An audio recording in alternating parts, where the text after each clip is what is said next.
Welcome back to the Nexus Games Europe. We have had some fantastic games today. We've had one-sided matches, and we have had insane series, especially that last one. But guys, we've been looking forward to this one all day. Coming up next is Spain versus the Netherlands. Yeah. My mouth just stopped working there while trying to We got it out, guys.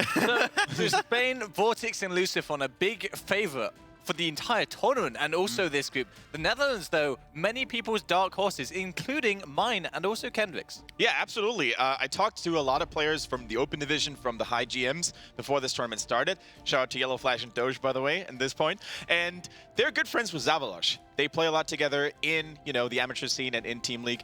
And they were saying that they consider Zavalosh to be one of the best amateur support players in the entire continent.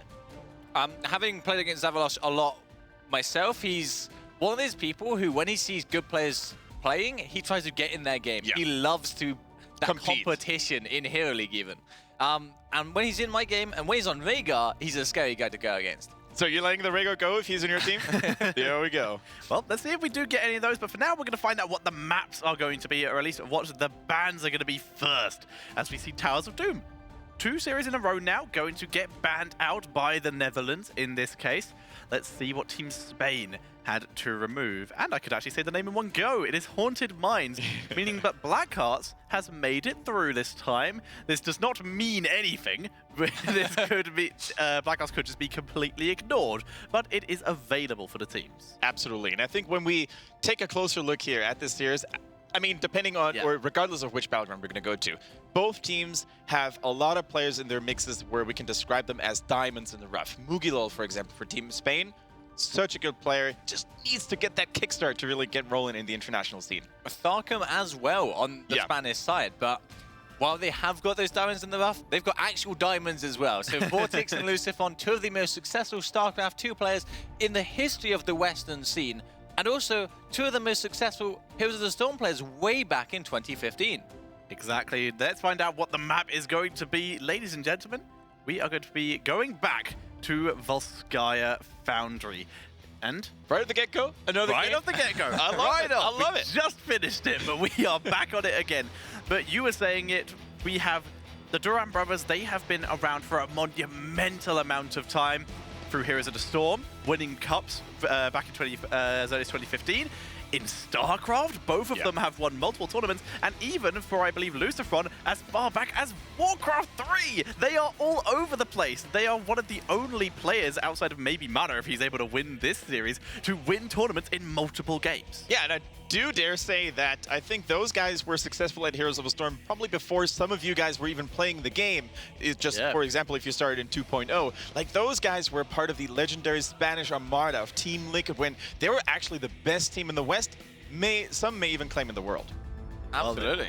Let's find out what the picks are going to be. But yeah, you mentioned that Spanish Armada team they had of almost all Spanish players. They had 1 French person on that team. Only 3 of them still play. Blackscort, the French player, but only 3 of them still playing. One of them, the one that is not on this team, being Graham Paqueta, as he is currently in the main HGC. Yeah, definitely very true. And let's get back to the Netherlands, though. I think they too have a lot of promising talent in their roster, especially Doc Omicron. If you've been watching a lot of streams, a lot of high-level streams, then you will always see this name pop up in some of the Hero League games. Grubby values him very highly, being a fellow Dutch person, of course, and pretty sure that Grubby, wherever he may be at right now, is cheering pretty hard for those guys. This is what actually we end up doing in Open Divisions. Yeah. I always look out for UK players, but anytime I see a Dutch player on a team, I always throw it out to him, and he's like, oh yeah, Zavalosh, oh yeah, Doc Omicron, that's going to be great. And we see a very supporting start. The question is, supporting what from the Netherlands? So I'm a big fan of what the Netherlands have done here. So they have taken us to Volskaya Foundry, the Hero League playground, because it has not been available in competitive in any other tournament. So as we were talking about, being the Hero League juggernauts that they are in terms of Dark Chronicon and also Zavalosh, this is a good place to be. And starting off right away with a strategy that is hard to work out. It's an Abathur on Volskaya, something I don't think we have seen before. Yeah, and especially, you know, stealing it away from the Spanish team at the same time is really good. The Greymane, we've seen what Greymane copies can do throughout this tournament, throughout the last few months and weeks where this was part of the meta. I do really like it. Now, do you think, guys, we're going to see something more exotic, something that reminds us of yesterday, maybe a Nazebo going for Toads, going for AoE zoning, or do you think we're going to see a similar approach to the previous series we had here? Vortex is in this game, so exotic is quite possibly the name of it. So far it stays normal though. Before we carry on though, guys, remember you can vote for which team you think is going to win or for your own country using codes in chat. If you think Spain are going to win, you can use hashtag ESWin, and if you think it's going to be the Netherlands, you can type in hashtag NLWin. And as we can see, a big amount of support for Spain. Oh yeah. 71% to 29%.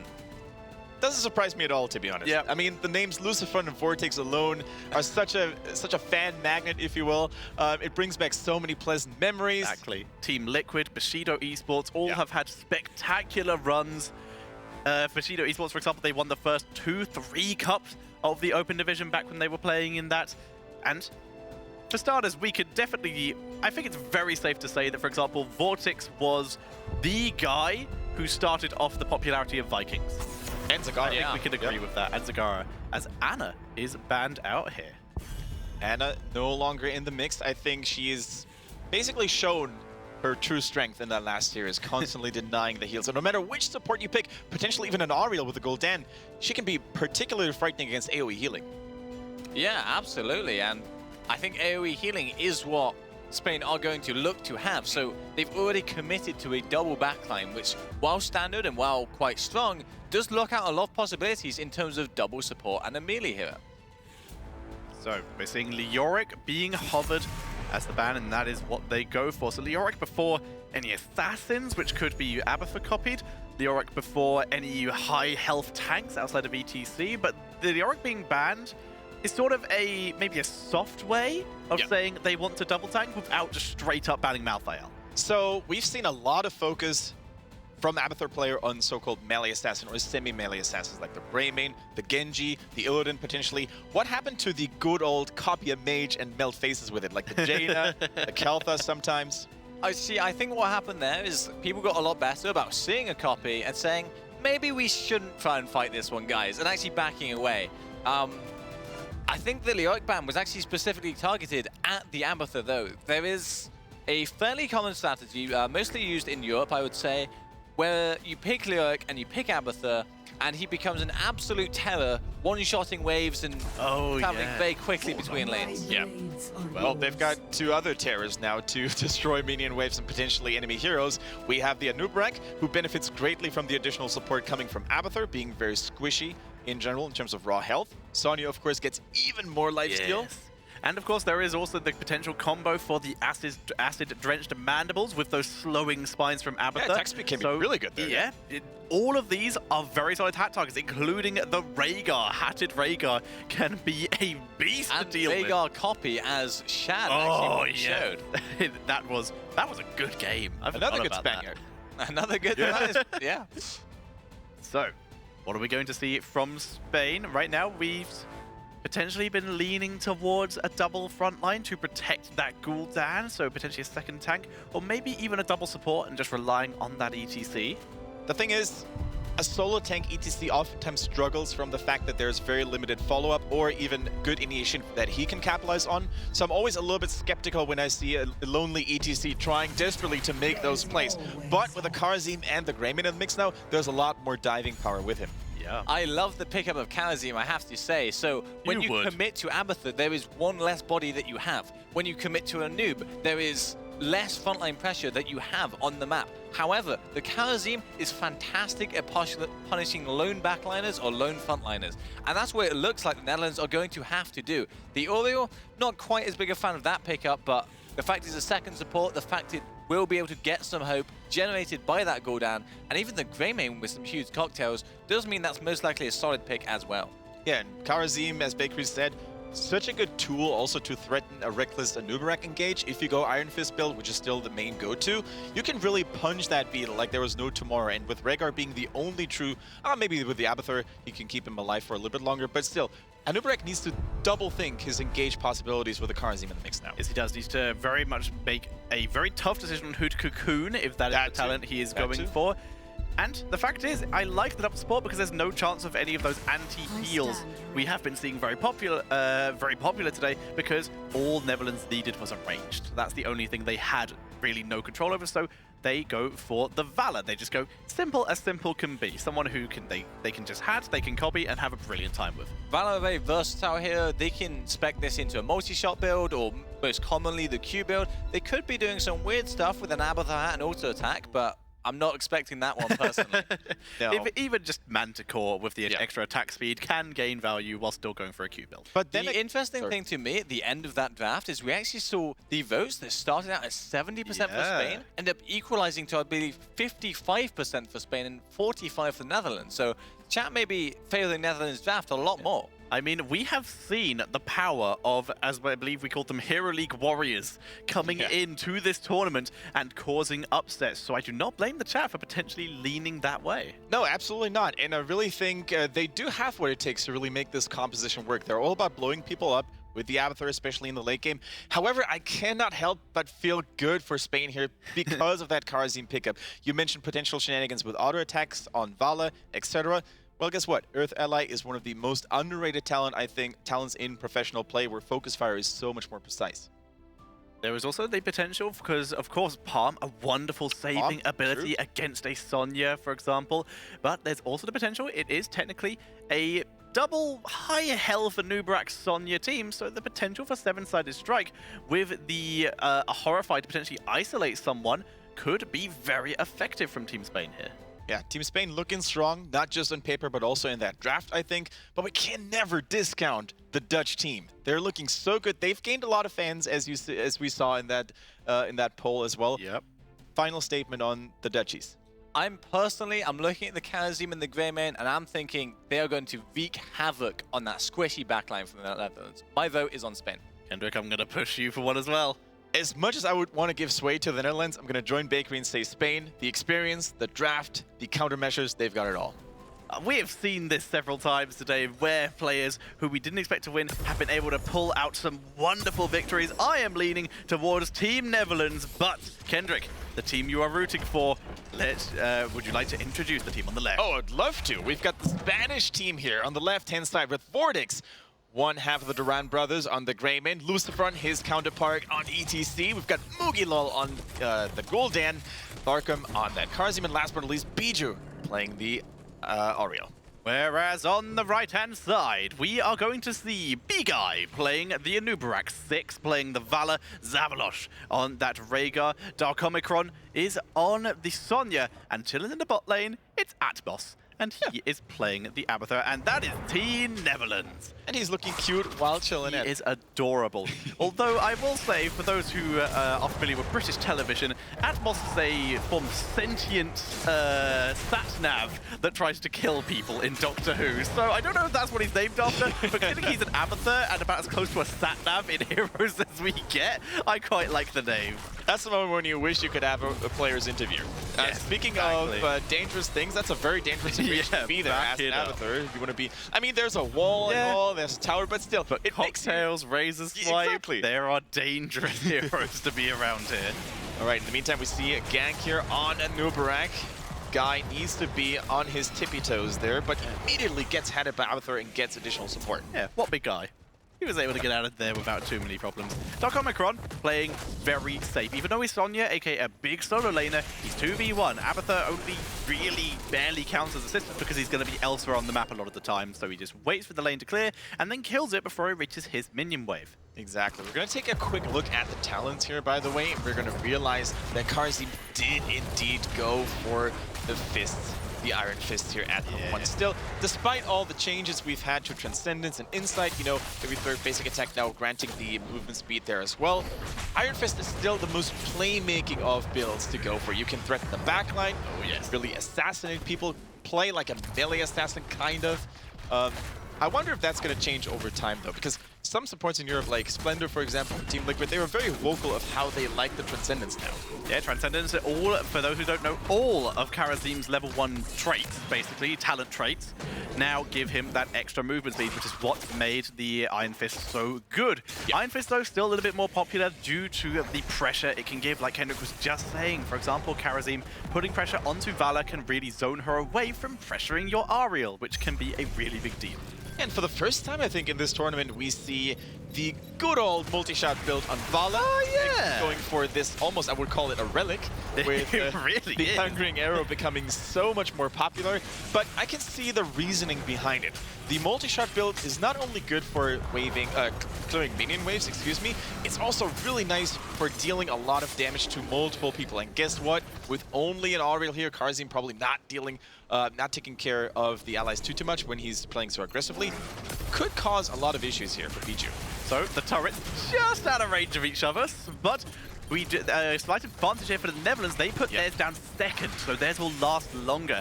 You can see them trying to utilize that moment to keep in mind, slowly sneak their way onto the point. Yeah, the platform is currently charging for Spain because they are the ones who stepped on it earlier. So despite the fact that Netherlands is here to delay and contest, it's not going to work before the 99% mark is going to hit. Exactly. All the contested means is that the control area won't change, but if your opponent already controls it, that means it's just not going to change while it's under their control. And it looks like Netherlands are just going to ditch it. They don't want to try and delay that level, that 99 percentage.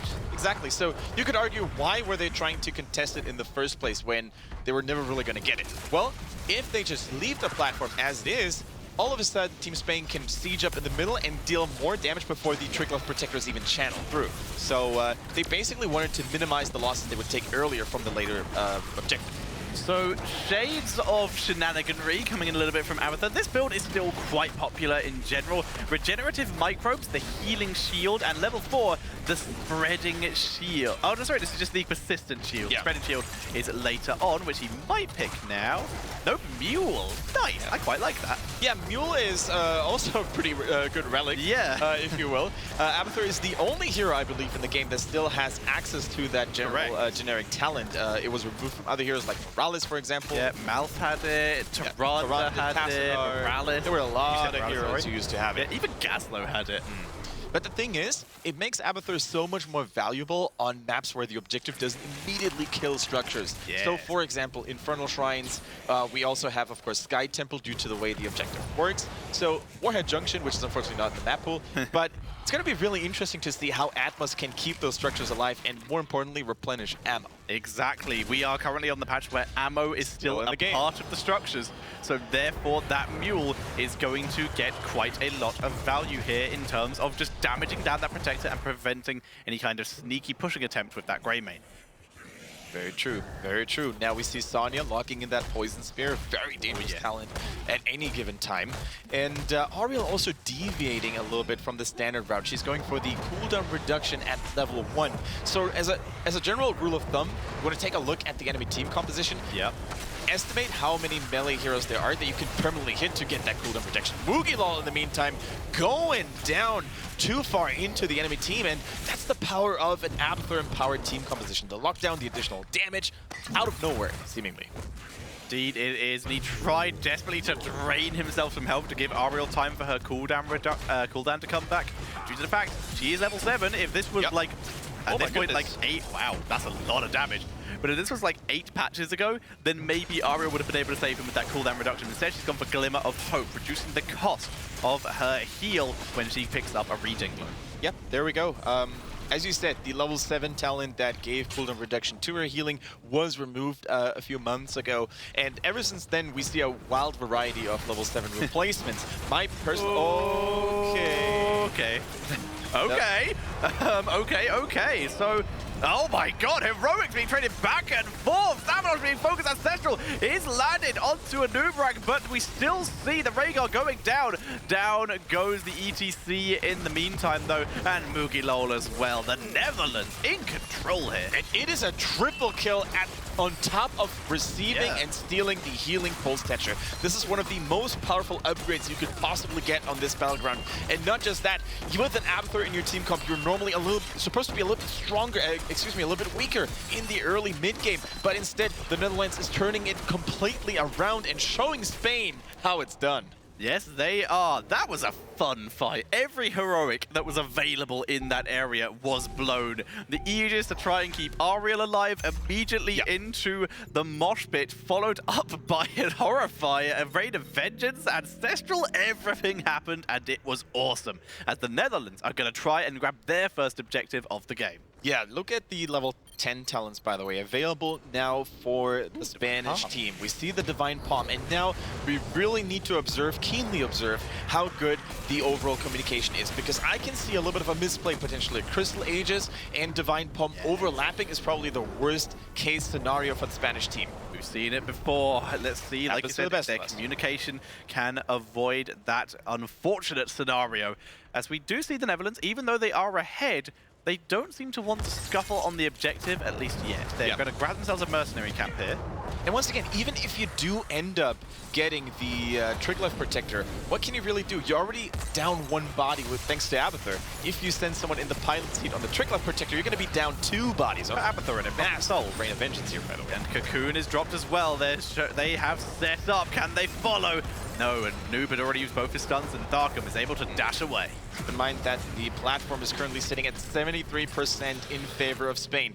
No more copies available. Also, we have a cooldown on the Wrath of the Berserker for Sonya, so this may be a good time for the Spanish team to turn on the heat. All of their heroic abilities are ready for that next engagement. And a Noob forced off again. Like you said, with all the heroics available and no more ultimate Evo, they are in trouble. They are going to try and make the most of that 13, just using the Abathur hat here as best they can. Look at this. Abathur not staying on an individual person's head, activating Symbio and then immediately cancelling after a shield and going off. This means that with the level 4 talent where the shield persists, he is consistently healing as many people as possible.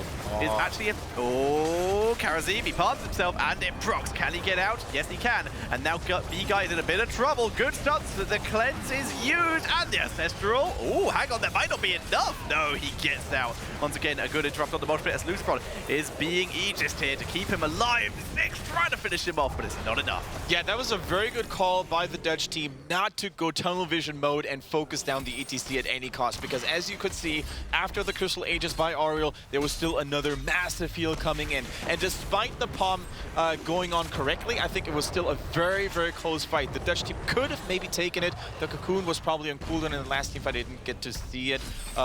And despite the fact that Triglyph Protector is now here, look at that little mule. Yeah, keeping every lane in good shape. What a guy. And Dark Omicron is actually 1v1ing the Triglyph Protector pretty well. But unfortunately, Triglyph Protector is now at the point where it can start crushing through all this.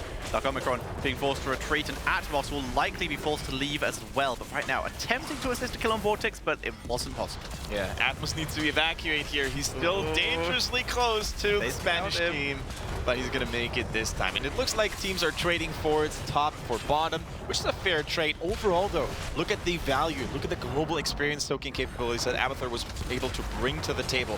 One entire level still in the lead for the Dutch team. Atmos retreating even further, though, as Spain pushed in and were able to grab a tier 2 tower as well. This is looking good for them. Both teams relatively even, but like you said, that global XP advantage very much in favor of Team Netherlands. Yeah, and definitely, I'm curious to see when the Netherlands are going to, flip the switch. When is the time for them to make those aggressive plays? Because for now, we've seen a very hesitant gameplay from them. Whenever they had someone locked down, the moment the Crystal Aegis went down, the moment the Divine Palm came down, they immediately retreated instead of tunnel visioning and pursuing the kill. It is strange to actually encourage tunnel visioning, but when you have like a Sonya and a Nubarak on your team, sometimes it is an okay thing to do. Sometimes you can actually have too much respect of your opponents. Sometimes you can have, you may not go for those greedy, but potentially rewarding plays that you would have done against a quote-unquote lower team. But now though, their strategy of patience is working. They are a fort up. Yeah. One fort available for Spain compared to 2 of the Netherlands. And they do have a talent advantage as well. This is, like you said, where they could choose to make a move with this talent advantage, especially with that Sonya Nerves of Steel, for example. And Abathur getting the spreading, the adrenaline boost, giving even more speed. So he's just going to be bouncing around, giving healing, movement speed, and shields to everyone on his team. Yeah, absolutely true. And with a Nubrek, they probably have one of the most formidable warriors to really make that engage happen, either by using his 2 stuns or by using the cocoon, forcing the entire enemy team to either give up that life or surround that target trying to save it. And that oftentimes is good when you have a talent lead. Exactly. There are a couple of heroes who that adrenaline boost shields are terrifying on. A noob is one of them because it allows him to position himself much better. The Mandibles, the other one is the Mandibles, yeah, for the slows. And the other one as well is Arthur's. Yeah. Nothing is scarier than a speed boost as Arthur's. Double stun from B-Guy. Not able to get the follow-up though. There's the cocoon. They're moving forward. Horrify may have to be used here if they want to save that member. Sonya moving in. Horrify was used, but it didn't get as much value as they were hoping here. But Kara seems so mobile. Yeah. Karazim is probably one of the best targets. Oh, no! Exactly what we said! And Moogie goes down, timed after the farm. Bijou chased down as well, and Netherlands pick up 2 kills, maybe 3 if they can stun Lucifron. Good face melt though, Lucifron gets that. And I like what the Dutch team is doing right now. They don't care about that platform in the bottom lane. They're like, we can take this wall, maybe even the keep if we get more kills by ourselves. We don't need no Trickle Protector. We're a strong independent team ourselves. And Vortex, he may have actually fallen into the trap. No, he survives for now. But that's exactly what we talked about earlier, Tetcher. The overlap, the unfortunate overlap between the Palm and the Crystal Aegis. It's always sad to see, but that is what we witnessed. Abathur today is going to be chilling in between the Travelators, and mine's on the conveyor belt. That is always satisfying to see. That is really interesting. Oh no, the Locust. Locust help. But it managed to make its way off. But yeah, he will need to leave because we now do see Team Spain with level 16 talents moving their way along to try and gain control back. Abathur, get out of there before they find you. He has retreated. Okay, how brave are the Netherlands right now? Are they really going for this potential all-in play, securing the Trickle Protector at any cost? Or are they content with what they got? Yep, and Nubrek going in. Gets knocked back for now. Onto Lucifron, trying to chase him down. Cocoon is dropped immediately. And there's the Aegis. No double up this time. And the Palm. And it procs. That is a big deal because that can drop the mosh pit as they focus on Valor. She gets deleted. And here comes Vortex trying to drop more. Dark Omicron is so zoned. Spain turning it around. And that was a classic bait by the Spanish team. They used both of their saving heroic abilities just in time and just perfectly well. And despite the Dutch team knowing, okay, so they used the Palm, they used the Crystal, do we really want to pursue that kill? Yeah. ETC was just like, yep, come on, hug me, and I'm gonna give you my my nice. Oh no, I'm gonna be so squishy once I come out of this pub. Whatever will I do? The perfect bait, like you said, was beautiful. As Tharkum picks up another turret for his team. Yeah, really solid. And this was also one of the few team fights in which the Dutch team did not have the healing pulse available. So far, they have been doing a really good job securing this important objective over and over again. And you could really see the lack of healing power overall that they had to suffer from with that important tool not being available. And yet another Tree Glove Protector coming in for Team Spain, and this will likely be the slow and suffering death of mid-fort, as we do see ETC in that Tree Glove Protector making his way up. And the Dutch team reminds me a little bit of Hannibal here when he fought against the Roman Empire. Winning battles, winning team fights is nice, but what if you can't win the war? What if you can't capitalize on the lost team fights of your opponents? And it looked to me like the Dutch team can't really do that. They win team fights, they pick up members, but they never get the objective. They never even get close to destroying keeps. It is now the Spanish team on the other hand who turns on the heat. Spanish team putting on the heat, like you said. The final remaining fort of the Netherlands will fall, and now it is keeps that are the name of the game. The good news for the Netherlands is they're still ahead in XP, and they are approaching level 20. The good news for Spain is these towers will close that gap. Exactly. They're getting dangerously close to getting 20 themselves, and right now there's not a whole lot the Dutch team can do since they lack that one body. And guess what? If they pull the copy too early, the Spanish team can just disengage, rotate, and go for a different angle. We can see the trigger protection dropping the shield there. Mule drops into the keep to try and keep it alive. The Cocoon is already down. Darko Micron trying to hold the backline, but he's getting focused. That Central keeps him alive though. Good follow-up stuff with the Aegis. Will keep him down alive. Do they have a palm as well? They drop the palm. Will it actually get procced here? If it doesn't, the Spaniards no, it doesn't. Atmos with the timing on the Valor Clone, and they are turning around looking for more. Dark Omicron is holding the line. Good detainment strike. That might be enough. And 6 is chasing forward, and Rain of Vengeance could be enough. The burrow charge here from B-Guy picks up one more. Can they get loose from? No, they can't. Again, another face melt gets him out. Yeah, that was a beautiful rewind here, allowing B-Guy to get another bird charge in to chase down the least mobile target. That was, of course, the Auriel. Yeah. In the meantime, I'm pretty sure Avatar did his work on those minions to further bolster their defense and put a lot of pressure here on that bottom keep. And it is now or never. The Dutch team at the brink of taking game number 1. If they're really bold, 2 people still dead for the Spanish team. Are they going for the core? Avatar is going to help out tremendously. They are. Sonya's a little bit slow, but she's on the way. Cocoon is dropped. Noob is just trying to delay here. Moshpit is available. Rain of Vengeance holds it down. Moshpit hit nothing. As 6 micros around. Dark Omicron is completely unattended. And that is GG as the Netherlands take game number 1. Ladies and gentlemen, the Hero League Warriors, the Hero League Juggernauts, as Bakery put it, defeated the legendaries, or at least parts of the legendary Spanish Armada. For now, it is a beautiful start for the quote-unquote Dark Horse. And I do have to give a lot of credit to their patience. It didn't look like they were able to capitalize on those one team fights, but when it mattered, they flipped the switch and turned it around. Absolutely. So a fantastic team composition and a fantastic execution of what they knew would work. The Abathur was the dream. The Zavalosh, as we mentioned, on that Veigar performed as expected, but B-Guy was my standout player, and he's actually a big influence in both of the replays I have for you guys.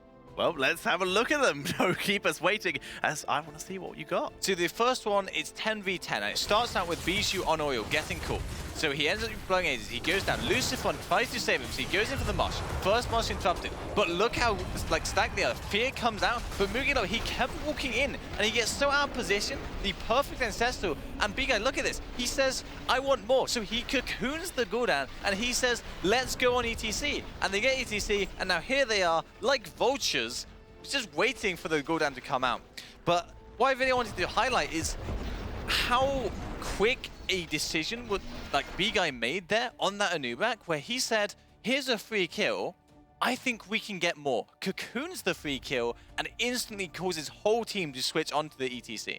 He did some insane moves, and I don't know if this is one of your replays, but that move at the end with the rewinded burrow charge was a really big deal for closing out that game. I don't think I have that one, but I do have another team fight. So this is the 15 vs 17 fight in bot lane. And it starts, again, as most of these fights have done, with B-Guy cocooning. So they keep chasing. Now, Netherlands really want to do something here, and they try to engage, but they don't get it. Horrify does not do enough. But look at B-Guy. So he burrows in. Now look at this Q. He hits up Tharkum and Mugilel on Karazim and Gul'dan respectively, and that secures the fate of Gul'dan. Sonya, though, she's going to keep chasing. Now, that's the classic miscommunication we're talking about. Kendrick said it before the game. He said, I think they're going to stack both, and they did. Now, look at Sonya. Perfect, frame-perfect spear, pixel-perfect spear onto Oil, and that's going to secure another kill for them.